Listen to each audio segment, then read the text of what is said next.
జర్మనీకి సంబంధించినటువంటి ఒక శాస్త్రవేత్త ఒక పరిశోధనను చేశారు. మనము శాస్త్రవేత్తలము అనగానే ఆధ్యాత్మికమైనటువంటి విషయాలన్నిటినీ ఖండించటము అనేటువంటి సంస్కృతి ఒకటి అలవాటైపోయింది. సైన్స్ని గొప్పది అని చెప్పే క్రమంలో ఆధ్యాత్మికతని మనము తక్కువ చేసి మాట్లాడుతూ కొన్ని యుగాలుగా, కొన్ని తరాలుగా అలా గడిచిపోతూ వస్తుంది. సైన్స్ గొప్పది అని మనము, ఆధ్యాత్మికత గొప్పది అని చెప్పేసి మన పూర్వీకులు, అలానే ప్రస్తుతమైన ఆధ్యాత్మికమైన వాదులు ఇద్దరు ఒకరికొకరు ఒక చిన్నపాటి యుద్ధం చేస్తూ ఉంటారు. అయితే దీంట్లో జర్మనీకి సంబంధించినటువంటి ఒక శాస్త్రవేత్త ఏం ఆలోచించాడంటే, సరైన ఆలోచన విధానం చేశారు ఆయన. ఏమని, మనం పరస్పరము మేము గొప్ప అని అనుకున్నంత మాత్రాన పర్లేదు, కానీ మీరు తప్పు అని మాత్రం ఎదుటి వాళ్ళని అనడం తప్పు. సైన్స్ గొప్పది ఆధ్యాత్మికత కంటే అనే మాట అనే కంటే ఆధ్యాత్మికతలో ఉన్న గొప్పతనం ఏంటి అనే దాని గురించి మనము అవగాహన కల్పించుకుంటే బాగుంటుంది అనే ప్రయత్నముతో ఆయన పరిశోధనలు మొదలుపెట్టాడు. ఏది మనల్ని తప్పు అనడానికి దానికి కనీసపు ఆధారం ఉండాలి కదా. మనకు తెలియకుండానే తప్పు అనడం ఎందుకు? మనందరి లక్షణం ఇది. అదే లక్షణము శాస్త్రవేత్తలకు కూడా ఉంది, చాలామంది శాస్త్రవేత్తలకు ఉంది. మనము ప్రపంచం అంతా ఒక పాట పాడుతుంటే మనం ఒక్కళ్ళం వేరే పాట పాడుతూ ఉంటాం, గొప్పవాళ్ళం అనే ఒక అహంకారము తృప్తి చెందాలి మనిషి లోపల. ఆ అహంకారం తీర్చుకోవడం కోసము ఒకడు రైట్ అంటుంటే 10 మంది రైట్ అంటుంటే 11వ వాడు లెఫ్ట్ అనాలి, అప్పుడు గుర్తింపు వస్తుంది అని అనిపిస్తూ ఉంటుంది మనిషి లక్షణం. ఇదే లక్షణము సగటు మనుషులే కదా శాస్త్రవేత్తలు అంటే కూడా. సగటు మనుషులు వాళ్ళు చదువుకున్న విషయాలు వాళ్ళు గొప్పవాళ్ళు ఉండొచ్చు. ఆ శాస్త్రవేత్తలు కూడా ఎక్కువ మంది ఈ సనాతన ధర్మము, ఆ యొక్క ఫిలాసఫీ ఏదైతే ఉన్నదో ఆ విషయాలని అనేక మంది కీర్తిస్తూ అది గొప్పది అంటున్న కారణంగానో ఏమో ఎక్కువ మంది ఈ సైన్స్కి సంబంధించినటువంటి శాస్త్రవేత్తలు ఏం చేస్తూ ఉంటారని అంటే, మేము గొప్పవాళ్ళము అధికులము అనేటువంటి ఒకనొక కారణంతో ఈ యొక్క ఆధ్యాత్మికతని తులనాడేటువంటి ప్రయత్నం చేస్తుంటారు, కామెంట్ చేస్తూ ఉంటారు. ఇది మూఢ విశ్వాసము, ఇది చదువు సంధ్యలు లేని వాళ్ళు ఆచరించే విధానము, కొంచెం తెలివి మీరండి, మనం ఇప్పుడు ప్రస్తుతము చాలా అడ్వాన్స్డ్ యుగంలో ఉన్నాము, మీరు ఇంకా అక్కడే ఆగిపోయారు అనేలా ఇవి పాటిస్తున్న వాళ్ళని, అందులోనూ ముఖ్యంగా కొత్త జనరేషన్ని బాగా బ్రెయిన్ వాష్ చేసేస్తూ ఉన్నారు. ఒక పక్క నాస్తిక సంఘాలు, మరో పక్క సైన్స్ పేరుతో ఉన్నటువంటి కొన్ని సంస్థలు ఇలా వాష్ చేస్తూ ఉంటాయి. ఇందులో నుండి ఒక ఆణిముత్యం పుట్టింది, వజ్రం. ఆ వజ్రం ఏం చేసింది? జర్మన్ శాస్త్రవేత్త మనం వాళ్ళని తప్పు అనేటప్పుడు మనం కనీసం అసలు వాళ్ళ విధానాన్ని మనం అర్థం చేసుకునే ప్రయత్నం చేద్దాము అని మొదలుపెట్టాడు. నా ఆధ్యాత్మికత కూడా అలానే మొదలైంది. దేవుడు లేడు అనే దగ్గర నుంచి మొదలైంది. ఇప్పుడు ప్రతిక్షణం దేవుడు తప్ప ఇంకా ముచ్చట లేకుండా, ఆ ధ్యాస లేకుండా గడిచిపోతుంది నా జీవితం. రవివర్మే ఆయిల్ పెయింట్తో పెయింటింగ్ చేయకపోతే అసలు దేవుడు ఎక్కడ అనేటువంటి మూర్ఖపు వాదనలు చేసిన వాడిని, ఆ ఎనామిల్ పెయింట్తో బొమ్మలు వేయటం అనేటువంటి ఒక విషయం కనిపెట్టకపోతే అసలు దేవుడు రూపం అనేదే లేదు మన దగ్గర. ఎవరో ఒక శిల్పి తనకున్నటువంటి ఆర్ట్తో విగ్రహాలను ఏదో చెప్తే ఉన్నటువంటి దేవుళ్ళను పట్టుకొని మనం పూజిస్తున్నామా అనేటువంటి ధోరణి నుండి నిరంతరము దైవస్మరణలో ఉండేటువంటి స్థితికి వచ్చేసారు. అలానే ఈ జర్మన్ శాస్త్రవేత్త కూడా ఏం చేశారు? లేదు అనే కంటే మనము వాళ్ళు అంటున్నటువంటి విషయాలను అర్థం చేసుకుని ఆ తర్వాత విమర్శిద్దామని మొదలుపెట్టాడు. చిట్ట చివరికి ఆయన కనిపెట్టింది ఏంటి అని అంటే, హిందుత్వము ఏదైతే చాలా బలంగా చెప్తూ ఉందో కర్మ సిద్ధాంతము అనేటువంటి ఒక విషయం ఏదైతే హిందుత్వము పునాది కదా. హిందుత్వానికి పునాది ఏంటి అంటే కర్మ సిద్ధాంతం. మిగిలిన మతాలకి హిందుత్వానికి తేడా అదే. ప్రస్తుతం ఉన్నటువంటి కొత్తగా పుట్టినటువంటి మతాలన్నీ కర్మ సిద్ధాంతాన్ని అంగీకరించవు. మళ్ళీ జన్మ ఉంటుంది అనే దానిగా అంగీకరించదు. సరే, వాళ్ళకు ఒక దేవుడని పెట్టుకున్నారు, వాళ్ళు వాళ్ళ తీరులో పూజా విధానాలు పెట్టుకున్నారేమో, కానీ అది ప్రస్తుత జీవితానికి సంబంధించింది తప్ప పునర్జన్మలు, తరువాత జన్మలు ఉన్నాయనే విషయాల గురించి వాటికి అంత పెద్ద నమ్మకం లేవు అని చెప్తుంటాయి. కానీ సనాతన ధర్మము, మన యొక్క హిందూ ధర్మము ఏం చెప్తుంది అంటే కర్మ సిద్ధాంతం ఉన్నది, నువ్వు ఎట్లాంటి పనులు చేస్తే అట్లాంటి కర్మ అనుభవిస్తావు అని చెప్తూ ఉంది. ఇది ఎంత గొప్ప సిద్ధాంతమో చూడండి. ఆ సిద్ధాంతము సరైనటువంటిది, ఊరికే అభూత కల్పన కాదు. నిజంగా కర్మ సిద్ధాంతం ఉంది. మనం చేసినటువంటి ఒక చర్యకి ప్రతిచర్య ఒకటి జరుగుతుంది అనే విషయాన్ని ఋషులు గుర్తించి దానిని మనందరికీ అందించారు ఆ సిద్ధాంతాన్ని. ఈ రోజు కూడా ఇంత వేగంగా పరుగుపెడుతున్నటువంటి ఈ కాలంలో కూడా మనము ఆ సిద్ధాంతాన్ని ఆధారం చేసుకునే ఎవరిని మోసగించకుండా, ఎవరిపై ఎవరము దాడి చేయకుండా, ఎవరము ఇబ్బంది పెట్టకుండా మనం ఈ రోజుకి సామరస్యంగా ఉన్నాము అని అంటే ఆనాడు మనకి ఋషులు అందించినటువంటి కర్మ సిద్ధాంతము అనేటువంటి ఒక జ్ఞానం కారణంగానే ఇలా ఉన్నాం. లేని పక్షంలో మనిషిలో ఉండేటువంటి ఒక జంతువు, ఎందుకంటే మనిషి కూడా అనేక పరిణామక్రమంలో అభివృద్ధి చెందుతూ ఇంత పొలైట్గా తయారయ్యాడు. లేని పక్షంలో లోపల ప్రతి మనిషిలో ఒక జంతువు ఉన్నాడు. అది ఎవ్వరూ చూడని సమయంలో ఆ జంతువు నిద్ర లేవచ్చు, లేదా మితిమీరిన ప్రేరణ ఏదైనా మన మనసుకో శరీరానికో ఇచ్చినప్పుడు ఆ జంతువు నిద్ర లేవచ్చు.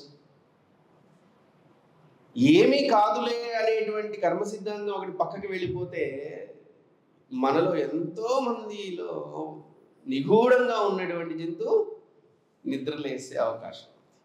అలా మనిషి జంతు ప్రవృత్తి కొనసాగి ఉంటే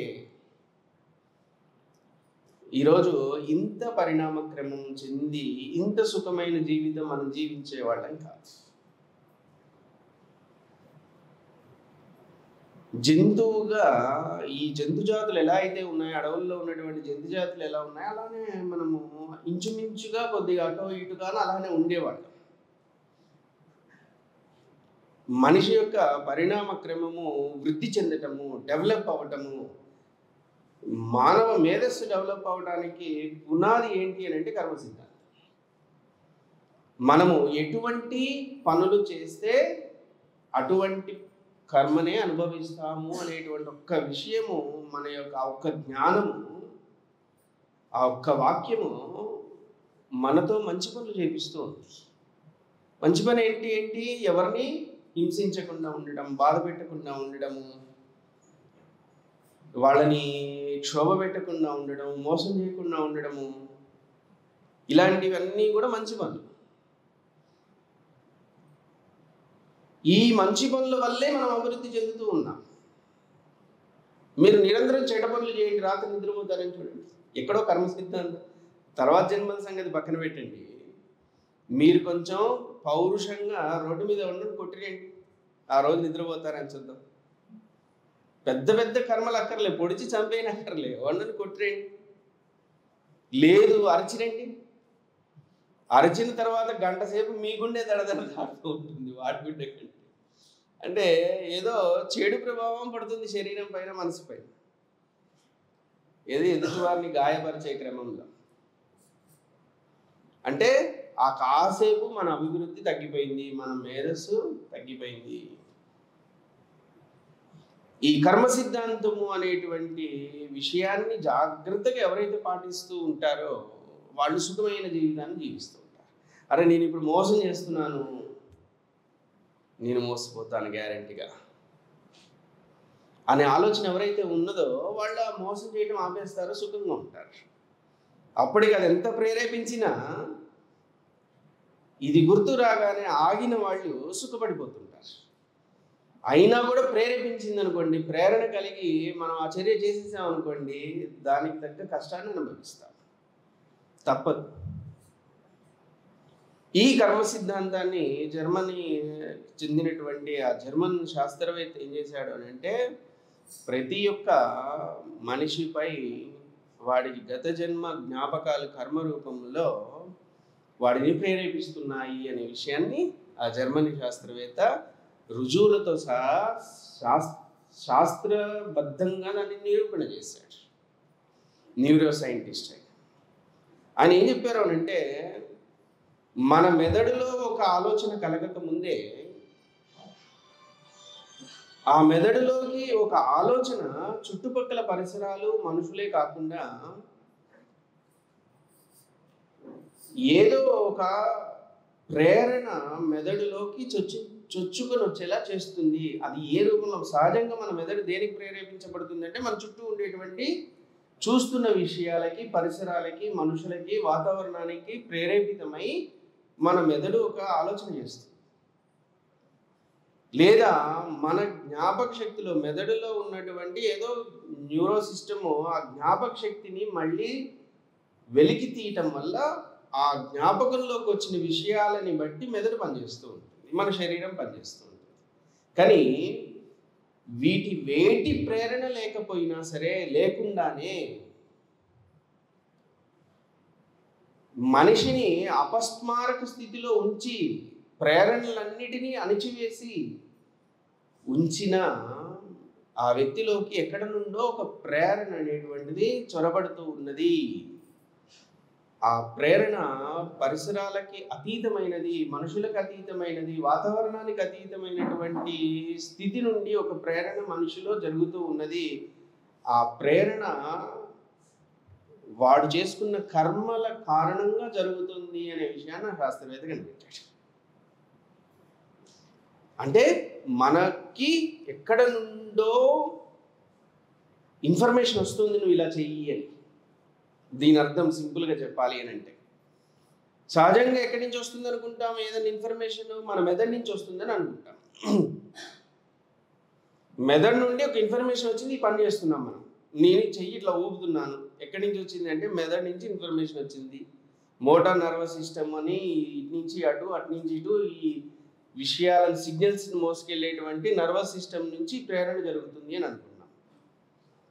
వీటన్నిటినీ ఆపేసినా సరే ఒక ప్రేరణ మనిషిలో ఏదో జరుగుతూ ఉంది, అది మెదడుని ప్రేరేపిస్తుంది తప్ప మెదడు స్వయంగా ప్రేరేపించబడట్లేదు అనే విషయాన్ని ఆయన కనిపెట్టారు. అంటే మనల్ని కర్మ ప్రేరేపిస్తూ ఉంది అని సింపుల్గా చెప్పేశాడు. మనం చేసేటువంటి ప్రతి పని మన లోపల, ఇప్పుడు నేను ఈ చెయ్యి లేపే ఈ క్రమంలో ఈ చెయ్యి లేపడం అనే విషయము నా లోపల, నేను ఈ పైకి లేపేదానికంటే, ఇది పైకి లేపని నా మెదడు చెప్పేదానికంటే ముందు 11 క్షణాల ముందే నేను పైకి చెయ్యి లేపినటువంటి భావాన్ని నేను పొందుతూ ఉన్నాను అని చెప్పాడు ఆయన. అర్థం చేసుకోండి బాగా. ఒక చర్య జరిగే ముందే చర్య జరిగినటువంటి భావన ఏదైతే ఉందో అంతర్లీనంగా లోపల మనిషి అనుభవిస్తున్నాడు. ఆ అనుభవం ఎక్కడి నుంచి వస్తుంది? చెయ్యెత్తితే చెయ్యెత్తిన అనుభవం వస్తుంది. ఎత్తక ముందే చెయ్యెత్తినటువంటి అనుభవాన్ని మనిషి అనుభవిస్తున్నాడు లోపల అని ఆ శాస్త్రవేత్త కనిపెట్టాడు. అంటే దాని అర్థం ఏంటి అని అంటే, నీ కర్మ నిన్ను అనుక్షణం ప్రేరేపిస్తూ ఉంది, ఆ ప్రేరణకి తగ్గట్టుగా నువ్వు పనులు చేస్తూ ఉన్నావు అని చెప్పాడు. చూడండి, ఈ ప్రేరణ మంచి ప్రేరణే అయిందనుకోండి, మనకి సుఖమైనటువంటి జీవితం ఉంటుంది. అదే ప్రేరణ చెడు సంబంధమైనది అనుకోండి, మనకి దుఃఖపు ఇష్టమైన జీవితంగా మారిపోతుంది. అంటే కర్మ మనల్ని ఆడిస్తూ ఉంది, దాని ప్రకారంగా మనం ఆడుతూ ఉన్నాము. మన జీవితము మనం చేసుకున్న కర్మ యొక్క చేతిలోకి వెళ్ళిపోయి ఉన్నది. మనం చేసుకున్నటువంటి గతంలో చేసుకున్నటువంటి కర్మపై మన జీవితం ఆధారపడిపోయి ప్రస్తుత జీవితం నడుస్తూ ఉంటే, మనం అనేక సార్లుగా పుట్టి అనేక సార్లుగా చనిపోయి ఉన్నటువంటి మనము ఆ కర్మ ప్రేరేపితులమై మనం పనులు చేస్తూ ఉండేటట్టయితే అదే నరకము అంటారు. ప్రత్యేకంగా నరకం ఒకటి ఉంటుంది. కర్మ చేతిలో కీలుబొమ్మగా ఉండటము అనేటువంటిది నరకము. మన యొక్క ప్రేరణ బాగున్నంతసేపు, మనలో జరిగే ప్రేరణ బాగున్నంతసేపు మనం బాగా సంపాదించుకుంటాము, మనం ఆరోగ్యంగా ఉండుంటాము, మనకు చాలా పేరు ప్రఖ్యాతలు ఉండుంటాయి, వాటన్నిటిని అనుభవిస్తూ ఉంటాము. ఈ రీల్ ఇలా నడుస్తున్న టైంలో ఎక్కడో రీలు తిరగబడింది అనుకోండి, అంటే అక్కడ వేరే ఏదైనా ఒక ప్రేరణ వచ్చింది అనుకోండి, ఒక్క మాట జీవితాన్ని నాగా చేసేస్తుంది. ఒకే ఒక్క చర్య జీవితాన్ని పాడు చేసేస్తుంది.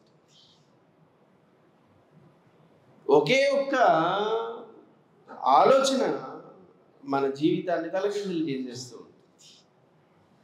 అటువంటి దుష్ట ప్రేరణలు ఏవైతే ఉంటాయో వాటిని దాని యొక్క తీవ్రతని తగ్గించుకునేటువంటి ఒకానొక ప్రాసెస్ ఏదైతే ఉందో దానినే యోగము అని అంటారు. మనం దాని తీవ్రతను తగ్గించుకోకపోతే, మనలో జరిగేటువంటి కర్మ యొక్క ప్రేరణల తీవ్రతను తగ్గించుకోకపోతే మనము కర్మ చేతిలో కీలుబొమ్మలం అయిపోతాం. ఎప్పుడు ఏం జరుగుతుందనే తెలియదు. ఎప్పుడు ఏ విధమైనటువంటి కర్మ ప్రేరణకి గురవుతామో మనకు తెలియదు. మనము ఆ యొక్క ప్రేరణలు బాగున్నంత వరకు బాగానే ఉంటాము, ఆ ప్రేరణ బాగుగా లేని ప్రేరణల వల్ల చెడిపోతుంటాం. ఈ చెడిపోయినప్పుడు పడేటువంటి బాధ ఏదైతే ఉందో దాన్ని నరకము అంటారు. మనిషి యొక్క కర్తవ్యం ఏంటి అని అంటే ఈ ప్రేరణలని ఆపటము. మీరు మనసులో జరిగేటువంటి ప్రేరణలు ఆపగలరు. దేని ఆధారంగా? మీ కుటుంబము, మీ తల్లిదండ్రులు, మీ చుట్టుపక్కల పరిసరాలు, మీ చదువులు నేర్పించినటువంటి సంస్కారం ఆధారంగా మీరు మీలో కలిగేటువంటి, మీ మెదడులో మనసులో కలిగేటువంటి కొన్ని ఆలోచనలన్నీ మీరు నిలిపివేయగలరు. ఒక ఫ్రెండ్ అంటుంటాడు, అరే తాగురా ఏం కాదు ఇవాళ రేపు కామన్. వీడికి వాళ్ళ తల్లిదండ్రులు అలాంటి వ్యసనాల జోలికి వెళ్ళొద్దు అని మొదటి నుంచి ఒక మంచి శిక్షణ ఇచ్చున్నారు అనుకోండి, వాడిని నిగ్రహించుకునే ప్రయత్నం చేస్తాడు. ఏం కాదు అని ఏదైతే ఒకటి నేర్పిస్తూ ఉంటారో అది ఆ మనిషిని చెడగొడుతూ ఉంటుంది. ఆ మనిషి చెడిపోకుండా వాళ్ళ తల్లిదండ్రులు ఇచ్చిన సంస్కారం వల్ల ఆగుతున్నాడు అనుకోండి, వాడు ప్రమాదం నుంచి బయటపడిపోతాడు. కానీ కర్మ ప్రేరణల్ని ఆపటం అసలు గుర్తించడం, కర్మ ప్రేరణల్ని అసలు గుర్తించడం అనేటువంటిది అంత సులభమైన విషయం కాదు. మీకు బాహ్యంగా ఏవైతే ప్రేరణలు ఉన్నాయో అవి చెయ్యాలా వద్దా అనేది మీ విచక్షణ చెప్తూ ఉంటుంది. తాగుడు అలవాటు చేస్తున్నారు, వద్దు అని చెప్పగలరు మీరు. తినడం అలవాటు చేస్తున్నారు, మీరు వద్దు అని చెప్పగలరు. తిరుగుడు అలవాటు చేద్దాం అనుకున్నారు, ఎవరో ఆపేయగలరు. మోసగించాలని చూస్తున్నారు ఎవరన్నా, మీరు గుర్తించి ఇది మోసం వైపు తిప్పుతున్నాడు అని ఆపగలరు. ఇలా దుష్టమైన పనులు చేయించేటువంటి వాళ్ళు మన చుట్టూ ఉన్నా కూడా వాళ్ళ మాట వినకుండా మనం దాన్ని అర్థం చేసుకొని ఇది మనకి చెడు చేస్తుంది అనే విషయం మనం గుర్తించి వాటిని చేయకుండా ఆపుకోగలం, నిగ్రహించగలం. కానీ కర్మ చేసేటువంటి ప్రేరణ ఏదైతే ఉందో దాన్ని అసలు గుర్తించడమే చాలా కష్టము. దాని యొక్క భార్య నుండి తప్పించుకోవడం చాలా కష్టం మనిషి. అందుకే దీనికోసం ఏం చేశాడంటే శ్రీకృష్ణుడు ఒక అద్భుతమైనటువంటి ఒకే ఒక్క వాక్యము, ఒకే ఒక్క పదముతో చెప్పాడు. దీన్ని ఎలా మీరు తెలుసుకోవాలి? కర్మ ప్రేరణ ఈ సమయంలో కర్మ ప్రేరేపిస్తుంది అని మీకు తెలియాలి, మీ మనసుకు తెలియాలి. దీన్ని ఆపేయాలి అనే విషయాన్ని మీరు గ్రహించగలగాలి. దానికోసము కృష్ణుడు ఒకే ఒక్క పదములో అద్భుతమైనటువంటి సలహా ఇచ్చాడు మనకి. ఆ పేరే స్వధర్మము అన్నాడు. చూడండి, దీనిని నాకు తెలిసి 99.9% ఈ పదాన్ని రాంగ్గా ఇంటర్ప్రిటేట్ చేస్తున్నాం. స్వధర్మము అనగానే చాలామంది దీన్ని ఎలాగా ఇంటర్ప్రిటేట్ చేశారు అని అంటే, విశ్లేషించారు అని అంటే, మనము మన మతం నచ్చలేదు, పక్క మతంలోకి వెళ్తుంటే వెళ్ళి మనకి పక్క మతం మంచిది కాదు, స్వధర్మమే మంచిది, మనం హిందూ ధర్మంలో ఉండండి, ఇలాగా మనము ఇంటర్ప్రిటేట్ చేసుకున్నాం. అంటే శ్రీకృష్ణుడి కాలంలో కూడా మత మార్పులు ఉంటాయని ముందే శ్రీకృష్ణుడు గుర్తించి మనందరికీ అటువంటి సలహా ఇచ్చే, భవిష్యత్తులో మత మార్పులు జరుగుతాయి కాబట్టి ఈ మాట చెప్దామని చెప్పాడు అన్నట్టుగా మనం అన్వయించుకొని అలాగ మలుచుకున్నాం స్వధర్మము అనే మాటని. కానీ స్వధర్మము అనేటువంటి దానికి అర్థం ఏంటి అని అంటే, నీతో నువ్వు కూడుకొని ఉండటము. స్వధర్మము అంటే దానికి సరైనటువంటి విశ్లేషణ ఏంటి అని అంటే, నీతో నువ్వు కూడుకొని ఉండటం. నీతో నువ్వు కూడుకొని ఉండటము అంటే నీ మనస్సు, నీ శరీరము, నీ ప్రాణము ఏకకాలములో ఈ మూడు ఒకే స్థితిలో కలిసిపోయి ఉండటం. మీకు ఇందాక ఒక 5 నిమిషాలు కళ్ళు మూసుకుందామని చెప్పాను. అప్పుడు మీతో ఏం చెప్పాను? మీ మనసుని శరీరం పైననే నిలిపి ఉంచండి, శరీరాన్ని మాత్రమే అనుభూతి చెందండి అని చెప్పాను. ఈ మనసుని శరీరాన్ని మాత్రమే అనుభూతి చెందేలా ఉంచుకోండి అని చెప్పాను. నేను శ్రీకృష్ణుడు చెప్పినటువంటి అద్భుతమైనటువంటి సత్యాన్ని, ఆధ్యాత్మిక సత్యాన్ని చాలా తేలికగా చెప్పేశాను. ఏమని? మీ మనసు కేవలము ఈ శరీరాన్ని మాత్రమే అనుభూతి చెందేలా ఉంచండి అని. సహజంగా ఏం చేస్తుంది మనసు? చుట్టూ ఉండే అన్ని విషయాలను అనుభూతి చెందుతూ ఉంటుంది. మనం ఇక్కడ కూర్చొని ఉంటాము, చక్కగా పక్కన ఎవరో కూర్చున్నారు, అరే బాబాయ్ గారు వచ్చారే అని బాబాయ్ గారిని అనుభూతి చెందుతూ ఉంటుంది. ఇలా పక్కన కూర్చున్నాము, ఈవిడ భలే చీర కట్టుకుందే అని చీరని అనుభూతి చెందేలా చేస్తుంది. మనం ఇలా కళ్ళు మూసి కూర్చున్నాము, మనసులో ఏవో విషయాలు గుర్తొస్తూ ఉన్నాయి, ఆ గుర్తొచ్చిన విషయాలను అనుభూతి చెందుతూ కూర్చున్నాం. మనం ప్రతిక్షణం ఏం చేస్తూ ఉంటామనంటే, చుట్టూ ఉండే విషయాలు ఏవైతే మనకి కంటికి కనబడుతున్నాయో, ఏవైతే స్పర్శకు అందుతూ ఉన్నాయో, ఏవైతే మనలో రీకాల్ అవుతూ ఉన్నాయో మన మైండ్లో, వాటిని మాత్రమే అనుభూతి చెందుతూ ఉంటాం. కానీ తనని తాను ఏ మనిషి అనుభూతి చెందుతుంది? తనని తాను ఏ మనిషి అనుభూతి చెందడం లేదు. ఎప్పుడు తనని తాను అనుభూతి చెందుతాడు చెప్పనా? పెద్ద రోగం వచ్చినప్పుడు అనుభూతి చెందుతాడు. బాగా అనారోగ్యం వచ్చింది అనుకోండి, అప్పుడు అనుభూతి చెందుతాడు మనిషి తనని తాను. ఆహా మోకాలు నొప్పున్నప్పుడు మనకి శ్రీకృష్ణుడి యొక్క స్వధర్మము అనేటువంటి ఆ యొక్క ధర్మము అప్పుడు అప్లై కాబడుతుంది. ఎంత అదృష్టవంతులు చూడండి. శ్రీకృష్ణుడు చెప్పినటువంటి ఆ వాక్యాన్ని అనారోగ్యంలో అనుభూతి చెందగలుగుతున్నాం, మనం విడి సమయంలో అనుభూతి చెందడం లేదు.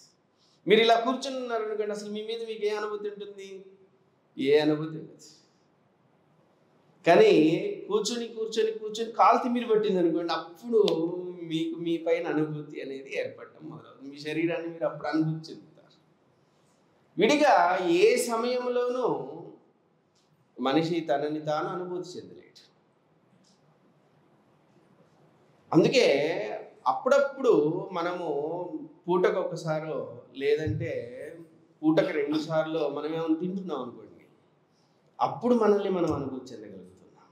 అందుకే మనిషి అవసరానికి మించి ఎందుకు తింటూ ఉంటాడంటే అనుభూతి పొందడం కోసం తింటుంటాడు. అనుభూతి కోసం తింటాడు, నిజంగా ఆకలి వల్ల కాదు. నోటిలో రుచి తగలగానే, నోటికి రుచి ఇవ్వగానే మీ పట్ల మీ విషయంలో మీకు అనుభూతి ఏర్పడటం మొదలవుతుంది. ఆ అనుభూతి కోసము తనని తాను సుఖంగా అనుభూతి చెందడం కోసం తింటూ ఉంటాడు. తెలిసిన మార్గం అది మనిషి కదా. ఎవరికి ఏ మార్గం తెలిసిందో ఆ మార్గంలోనే అనుభూతి చెందడానికి ప్రయత్నం చేస్తుంటాడు. ఎందుకు మనిషి బానిస అయిపోతూ ఉంటాడంటే అనేక విషయాలకి తనని తాను అనుభూతి చెందే ప్రయత్నంలో వాడు బానిస అయిపోతుంటాడు. మీరు డిప్రెషన్ ఉన్న మనిషిని చూడండి, ఆ వ్యక్తిని ఎవరు పట్టించుకోవట్లేదని అర్థం. డిప్రెషన్కి గురయ్యాడంటే కారణం ఏంటంటే ఆ వ్యక్తిని ఎవరు పట్టించుకోవటం లేదు. దానివల్ల డిప్రెషన్కి లోనవుతూ ఉంటాడు, మానసిక అనారోగ్యాలకు లోనవుతుంటాడు. ఆ వ్యక్తి ఎక్కువ తినేస్తుంటాడు. కారణం ఏంటి? అసలు డిప్రెషన్కి ఆకలికి ఏంటి సంబంధం? డిప్రెషన్లో ఉన్న మనిషికి ఆకలి ఎందుకు ఎక్కువ వేస్తుంటుంది? ఎక్కువ తినేస్తుంటాడు లిమిట్ లేకుండా. కారణం ఏంటి అని అంటే ఆ మనిషికి తనని తాను అనుభూతి చెందడం సుఖాన్ని ఇస్తుంది. అందుకోసము ఆ అనుభూతి కోసం తింటాడు. నోట్లో ఏదైనా రుచి వేశారనుకోండి, మీరు ఇప్పుడు ఉన్న బలాన్ని అందరికీ ఒక బెల్లం ముక్కిచ్చాం, నోట్లో వేయగానే ఒక తృప్తి కలుగుతుంది. అనుభూతి అనేది తృప్తినిస్తుంది, తినే పదార్థం కాదు. ఆ తనని తాను మిమ్మల్ని మీరు అనుభూతి చెందడానికి ఉన్నటువంటి మార్గాలను వెతికే క్రమంలో జీవితాన్ని గడిపిస్తుంటారు.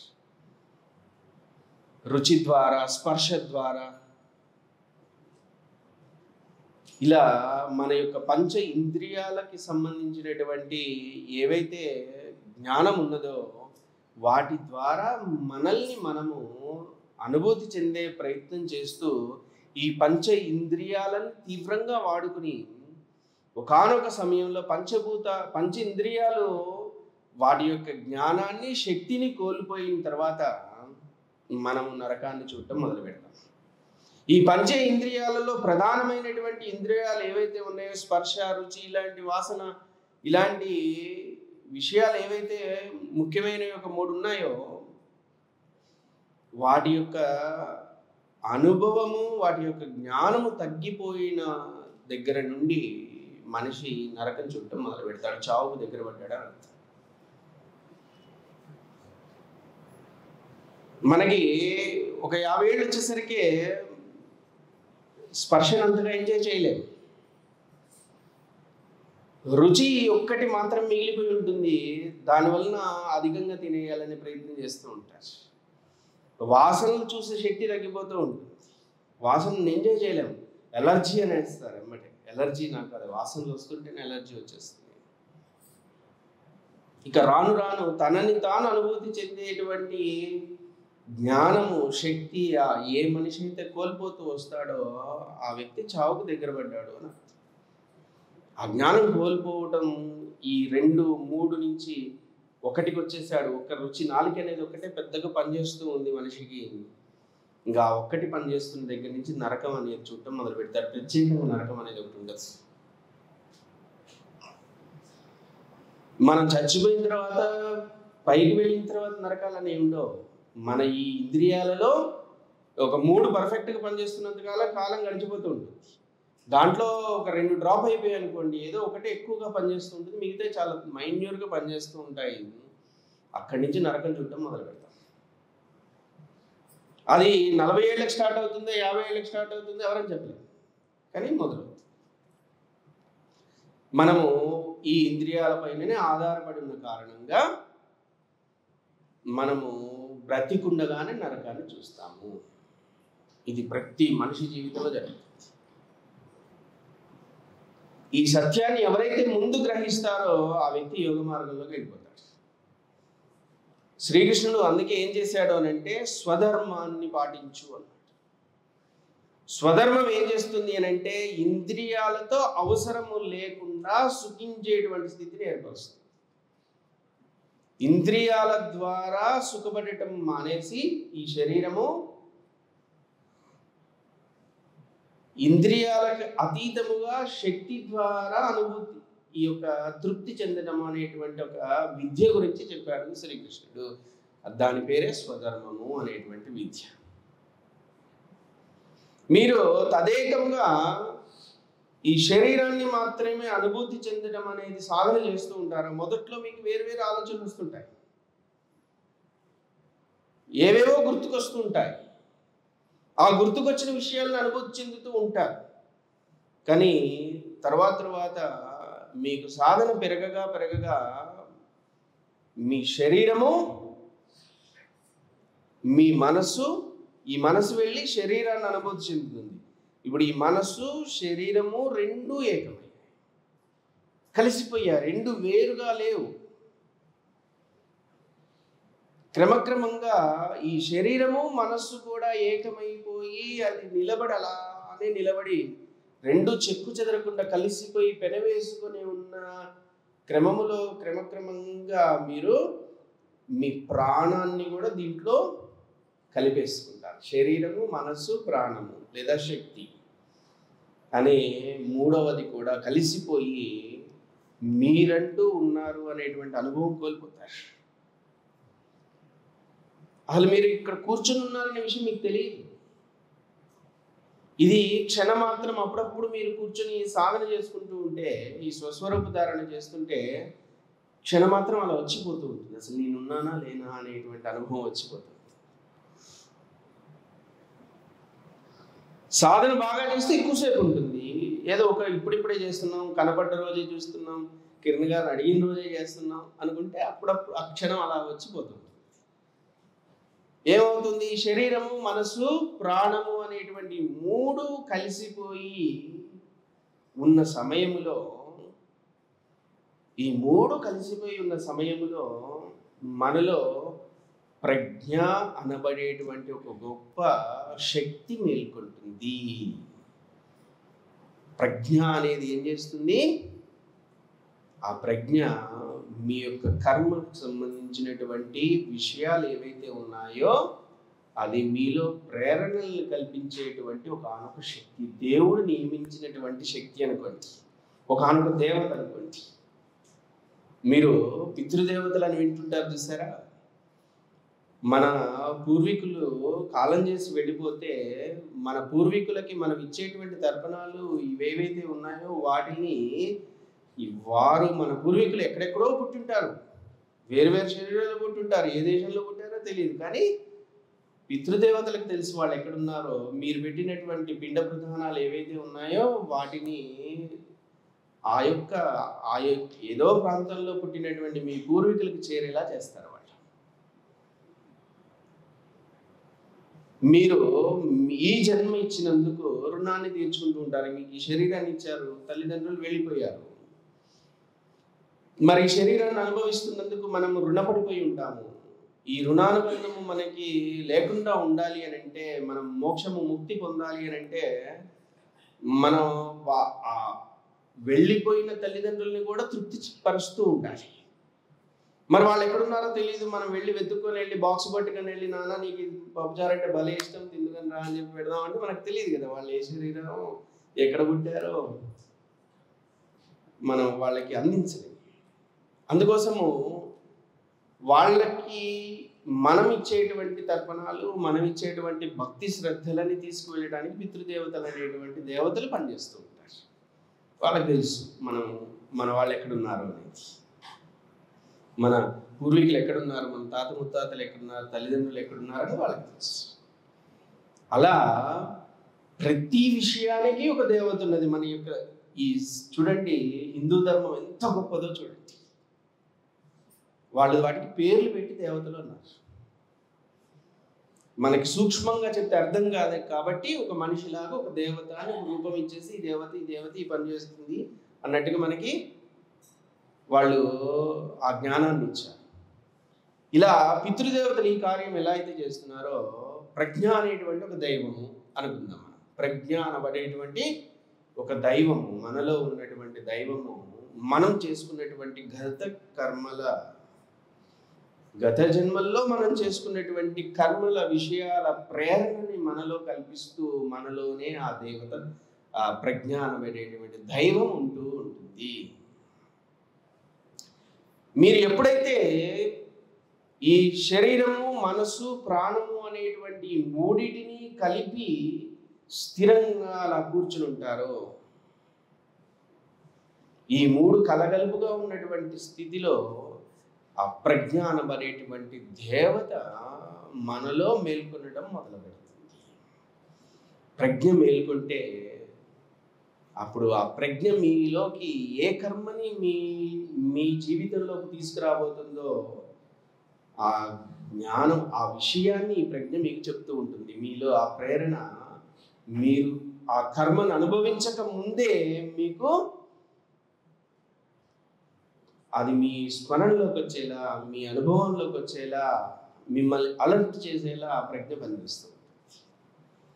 ఎప్పుడైతే ముందుగానే మన కర్మని మనలోకి చొప్పుచ్చుకొచ్చేటువంటి ఆ యొక్క ప్రజ్ఞ మనకి ముందుగానే విషయాన్ని చెప్తుందో, అప్పుడు మనము ఆ కర్మ బారిన పడకుండా మనల్ని మనం కాపాడుకోవడము అనేటువంటి అవకాశము చాలా ఉంటుంది. ఇది సాధన ద్వారా ఈ శక్తిని మనం పొందగలగాలి. ఇది మాకెక్కడ సాధ్యపడుతుందండి, మేమేమి గ్రంథాలు చదవలేదు, వేదాలు చదవలేదు, శాస్త్రాలు నీ శరీరాన్ని నువ్వు ఎటువంటి ఇతర ప్రేరణలకు గురి కాకుండా నీ శరీరాన్ని నువ్వు అనుభవించడానికి ఏం చదవాలి? ఎక్కడ తిరగాలి మనం దానికోసం? నువ్వు ఉన్న దగ్గరే, కూర్చున్న దగ్గరే నువ్వు ఈ శక్తిని పొందగలవు. నువ్వు కూర్చున్న దగ్గరే నువ్వు ఈ శక్తిని పొందగలవు. కేవలము నువ్వు కొంతకాలము నిన్ను నువ్వు అనుభూతి చెందుతూ స్వస్వరూప ధారణ అనేటువంటి సాధనని నువ్వు చేయగలిగితే చాలు. అందుకనే మీరు ఎవరైనా మీరు పుస్తకాల్లో చదివి ఉండొచ్చు, లేదా మీ పెద్దవాళ్ళ ద్వారా ఒక అనుభవం మీరు వినుండొచ్చు. ఎవరైనా గురువుల దగ్గరికి వెళ్ళినప్పుడు వాళ్ళు వెళ్ళిన వాళ్ళకి, బాబు నీకు త్వరలో ఈ కష్టం రాబోతుంది, నువ్వు జాగ్రత్తగా ఉండు అని వాళ్ళు హెచ్చరించడం, ఇలాగ మమ్మల్ని హెచ్చరించారు ముందుగానే అని మీరు వింటూ ఉండొచ్చు. అది ఎలా వాళ్ళ యొక్క దృష్టికి వచ్చింది అని అంటే, నీ ప్రజ్ఞ నీకు ఎలా అయితే చెప్తుందో, ఎదుటివాడి ప్రజ్ఞ చదవగలిగినటువంటి పెద్దవాళ్ళు, యోగులు వాడి యొక్క జీవితంలో జరగబోయే విషయాల్ని ముందుగానే గ్రహిస్తూ ఉంటారు. అటువంటి ప్రజ్ఞాశక్తిని ఆ యొక్క యోగి తన సాధన ద్వారా పొందాడు. మామూలు మనిషికి ఒక 11 సెకండ్ల ముందు వాడికి అర్థమవుతుంది, ఏదో ఒక ప్రేరణ మనతో ఇలా చేపించింది అని, మన కర్మ ఇలా ప్రేరేపించింది అనే విషయం 11 క్షణాల ముందు గ్రహించగలుగుతాడు. కొద్దిగా సాధన ఉన్నవాడు 11 రోజుల ముందే తెలుసుకుంటాడు. ఇంకా సాధనలో పరిపక్వత చెందినటువంటి యోగీశ్వరుడు కొన్ని సంవత్సరాల ముందుగానే, ఒక 11 సంవత్సరాల ముందుగానే ఈ మనిషి జీవితంలో ఏం జరగబోతుంది అనే విషయాన్ని గ్రహించగలుగుతాడు. ప్రతి మనిషి 11 రోజుల ముందే తను ఖచ్చితంగా చచ్చిపోతాడనే విషయం 11 రోజుల ముందే తెలిసిపోతుంది. ప్రతి మనిషికి తెలిసిపోతుంది, అది గ్రహించలేడంతే. ప్రతి మనిషిలో ఒక గంట కొట్టినట్టుగా అనిపిస్తూ ఉంటుంది. ఒక 11 రోజుల ముందే వాడు చనిపోయే విషయం వాళ్ళకి తెలుస్తుంది, లోపల చెప్తుంది. కొందరు దాన్ని గ్రహించగలరు, కొందరు గ్రహించలేరు. గ్రహించిన అది మరణమే అనే విషయం తెలియదు, కానీ భయంగా ఉంటాడు. ఇలా మనకి అనుక్షణము మన లోపల మన ప్రజ్ఞ, మన జీవితానికి సంబంధించినటువంటి జరగబోయే విషయాలని, మన గత జన్మ తాలూకు కర్మల ప్రేరణని మన ప్రజ్ఞ మనపై అమలు పరుస్తూ ఉంటుంది. ఆ ప్రజ్ఞ మనకి సహాయం చేయాలి అని అంటే, ఒక మనిషి జీవితంలో ఖచ్చితంగా యోగము అనేటువంటి ఒక విద్యని ఆ మనిషి జీవితంలోకి ఆహ్వానించుకోవాలి.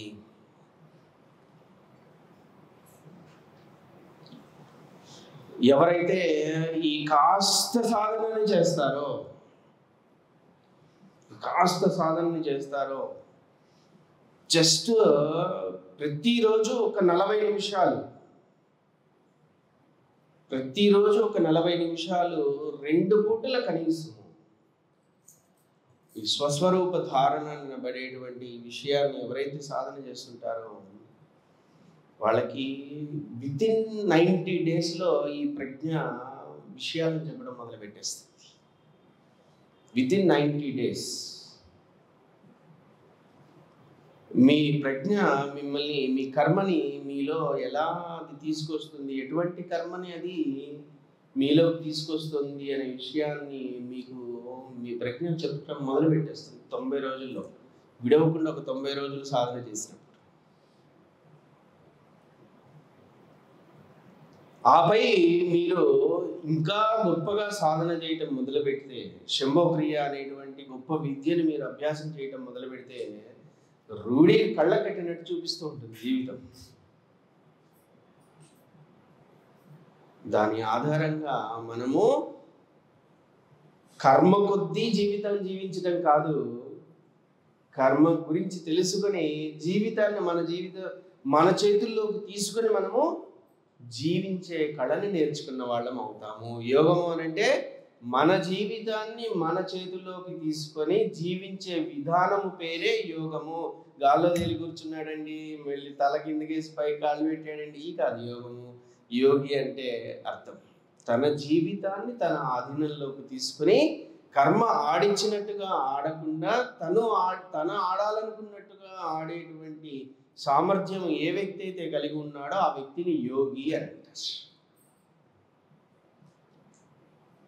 ఆ ఒక సంప్రజ్ఞత కలిగినటువంటి ఆ ప్రజ్ఞా జ్ఞానము మీలో ఏర్పడాలి అనేటువంటి ఒకనొక సత్సంకల్పంతోనే ఈ శ్రీకృష్ణుడు చెప్పినటువంటి స్వధర్మము అనేటువంటి ఒక మంచి టెక్నిక్, చిన్న విషయము కానీ మన జీవితాలని కాపాడేటువంటి విషయం.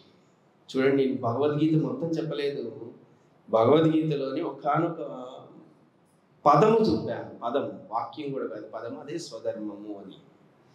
ఆ ఒక్క విషయాన్ని మనము ఆచరిస్తే, ఈ స్వధర్మము అనేటువంటి ఈ ఒక్క విషయాన్ని మనం సాధన చేస్తే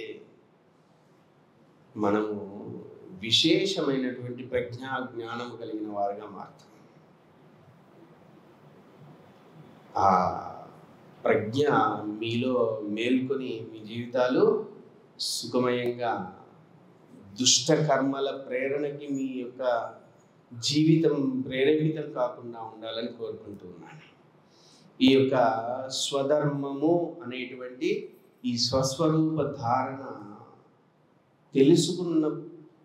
మీరు ఇప్పుడు తెలుసుకున్నారు, దాని విలువ తెలుసుకున్నారు కాబట్టి విలువ తెలుసుకున్న తర్వాత ఇప్పుడు సాధన చేద్దాము, అది ఇంకా విశేషంగా పండుతుంది.